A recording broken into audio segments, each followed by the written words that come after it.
All right, joining me right now, my guest, the very awesome Ruby Soho. Ruby, what is up? Hi, how are you? I am doing well. I'm excited. AEW Dynamite in Indy tomorrow night. I know it's got to be special for you as an Indiana girl getting a chance to come back home. Oh, it's the best. I'm so excited. I'm so excited. I can't wait. So, what does it mean for you as an Indiana native to get the chance to come back with a company like AEW and come with Dynamite to Indy? It means a lot just because a lot of my roots, obviously, being born and raised here in Indiana and being a Hoosier, and being very proud of it.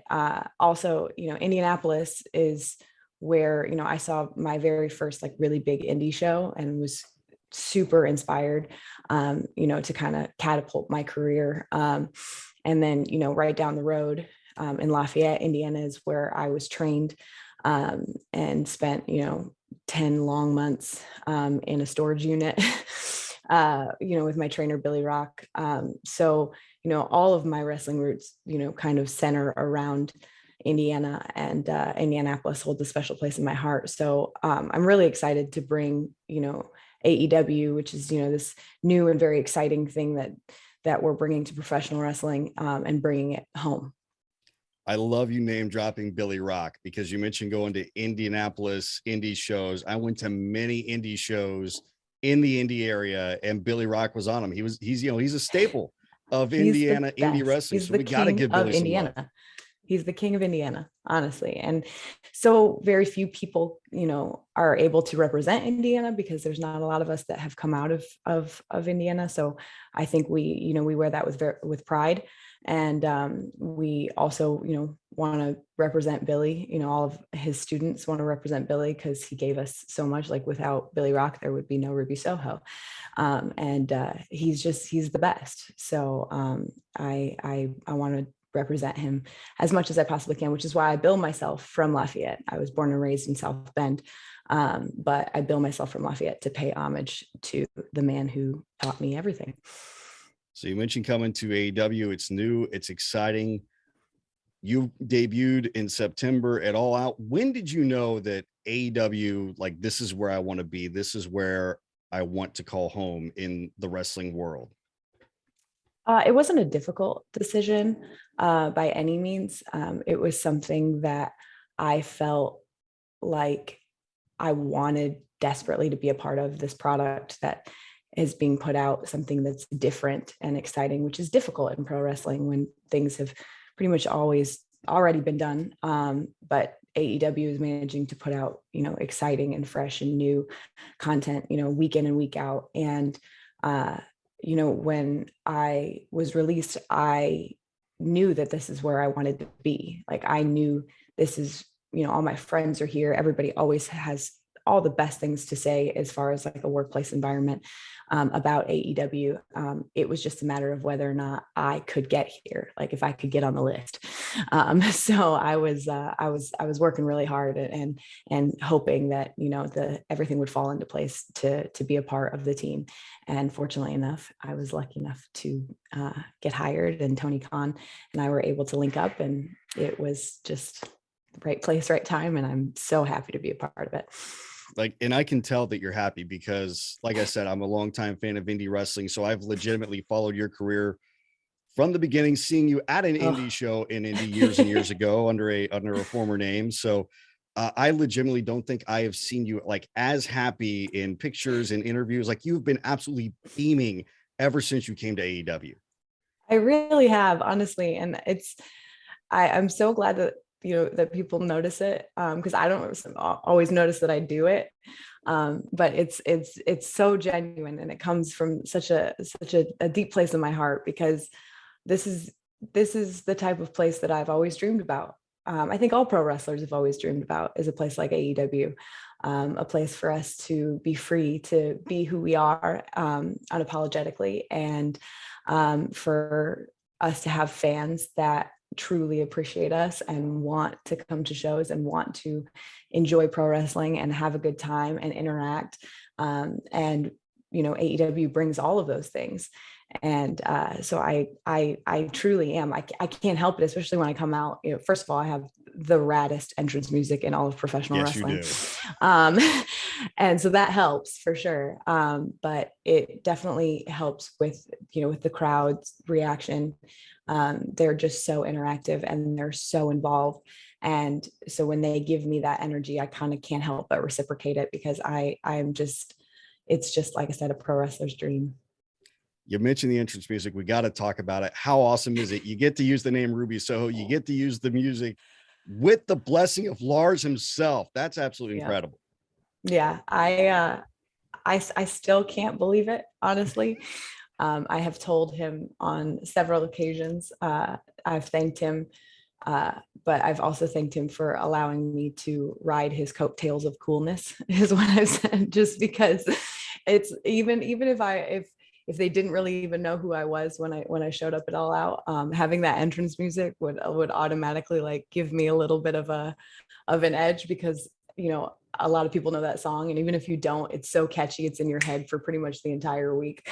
That's what I get from a lot of people at work. I've had your entrance music stuck in my head all week. I'm like, you're welcome. It has been. It's been stuck in my head since September now. Yeah. So having to be able to call Lars, you know, who is a hero of mine and has been since, you know, I started listening to Rancid, to be able to call him a friend, and to also have his blessing to be able to call myself Ruby Soho, to use the entrance music, was honestly an honor. And to have, you know, the band, you know, back him as well, was truly unbelievable. So I'm very, very lucky, and I love coming out to that ring every single time, because it does exactly what entrance music should do, which is just take me to a next level of just jazzing me up and getting me really excited for my match.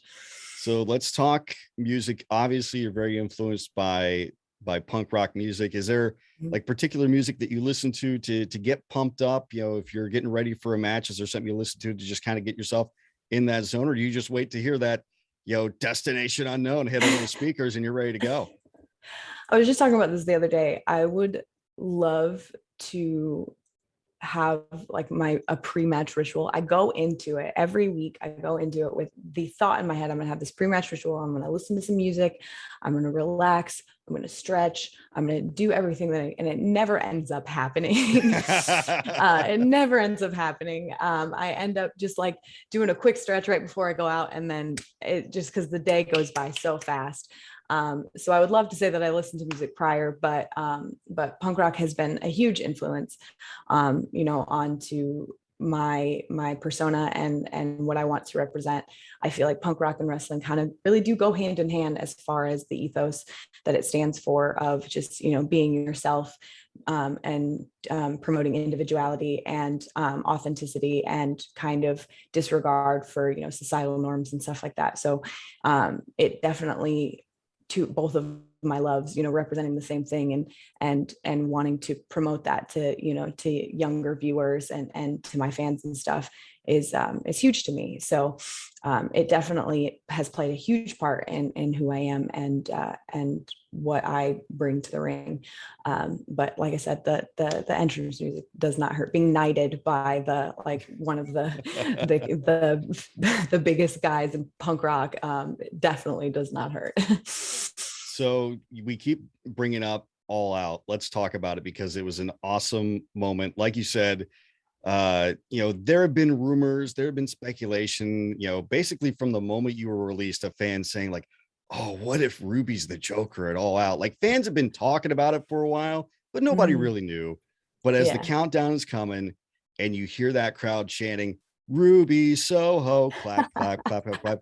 Like, did you know at that point, like, oh no, they knew, the surprise is ruined? Like, what was it like for you when you heard the fans chanting, like they already knew that you were about to come out?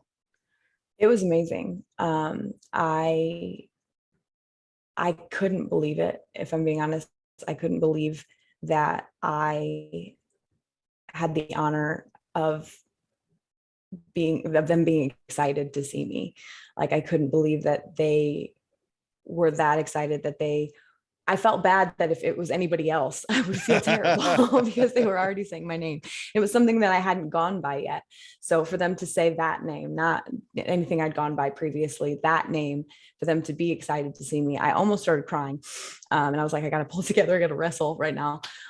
It was amazing. And I genuinely am still so grateful. And it was probably one of the pinnacles in my career, because it had just kind of culminated 11 years of, of my career just had culminated to that moment of, this is what I worked so hard for. And now I'm home.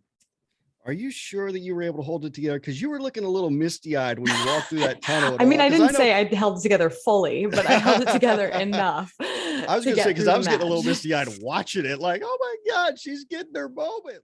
So everybody talks about All Out. I want to talk about a couple of weeks later, you got to main event Dynamite in Arthur Ashe Stadium, the biggest crowd in AEW history to that point. What did that mean for you to get the chance to be the main event of a show that big so early in your AEW run? It was mind blowing to me, honestly, especially because Bryan Danielson and Kenny Omega were on the show, and it like, just come on, that's legendary. That's a legendary match in and of itself. Right. And we were the main event. And so it meant a lot to me. It meant, that, Tony and AEW itself, they trusted me very early. And I was so early that I wasn't sure if I was like, I hope I've given them a reason to trust me, but I haven't even been here that long to do so. So I knew that I had to perform, like I had to step up, and I had to deliver. And, I don't think I've ever been more nervous in my entire wrestling career. It was, a historic Dynamite.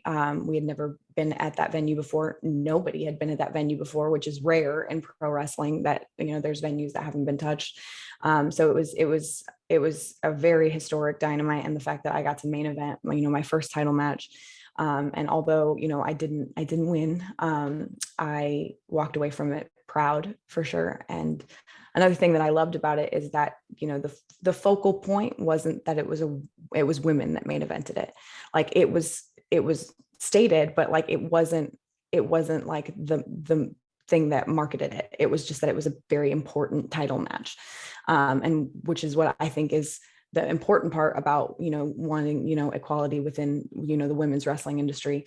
I think is important, just to, for it to be just another main event. That's important, not necessarily like, oh, it's women, but this is one of the most prestigious titles we have in this company. And it's a big deal that this is happening. So I was very proud to be a part of that moment, for sure. On a similar note, your title aspirations are not done, because right now AEW running the TBS championship tournament. Let's just talk about that title first in general, because again, it's something that you don't really see that often, to have like a second major women's championship on a wrestling brand like AEW. And what does it mean for you to get the chance to be in a tournament for this title, to help kind of set the bar for what this TBS title is going to be like? It's amazing. And I cannot believe how many milestones I've been a part of. And I haven't even been with the company for a full year yet, which just kind of goes to show the growth of AEW and how fast we are growing, and how, we're hitting the ground running in professional wrestling, and we're making moments and milestones and making history, within the industry itself. And so this is huge for women, to have a second title, gives, us as in the locker room another thing to fight for. And I think that, the importance that's been placed on the tournament itself kind of shows exactly how important the actual title itself is. It's bringing, a new level to all the women, in the roster, including myself, because, we all want to be the first. Everybody wants to be the first. That's, everybody remembers the first. So I think, it has really, set the bar for, the women's wrestling industry as a whole, to show that, we are continuously building, both divisions, our entire company in and of itself. And we're giving the fans, more title matches. We're giving the fans more excitement, more things that are higher stakes. So I think that I'm very excited to be a part of it. I'm excited about the matches themselves, all the women, regardless of how the tournament plays out. Like, I'm excited, to wrestle any single one of the women that are on there. Chris Statlander is, the opponent that is in my view currently, because she's my next step to get towards that TBS title, and I've been a big fan of hers for a long time. So I'm very excited to be able to work against her and see what version of Ruby Soho she brings out. You mentioned Chris Statlander. That's going to be an amazing match, and it's going to be a fresh match. And I think that's one of the things that AEW does well. It seems like every time you're stepping in the ring, it's a different opponent or a different combination of opponents. They find a way to keep it fresh for the fans. You're not seeing the same matches week after week. It's something new every time.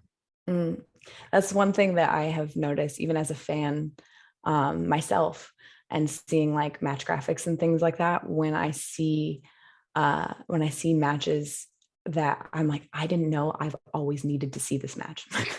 Like it'll come up and I'm like, I've always wanted this, and I never knew it until right now, because these are all amazing, like dream matches that that come in just like not just on our pay-per-views, but week to week. So it's one of those things where you can't miss a Dynamite, you can't miss a Rampage, because you might miss a dream match that you never knew you needed to see. And that's one of the things that I love about this company is that the combinations of people it's just endless, because you're going to see fresh and new matches all the time. And the freedom that we are given as far as performers go, you're going to see matches where we take it to the next level, and we leave it all in the ring, because we are so proud of the product that we're putting out that we don't hold back. So I think it's really awesome to see this product and see how far it's coming and where it's going to go.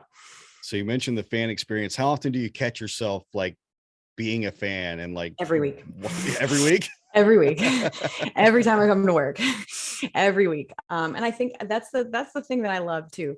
I keep saying that's the thing I love about AEW. There's just a laundry list, but the thing that I think is great about our roster is none of us are too proud or too cool to be fans, because we all were.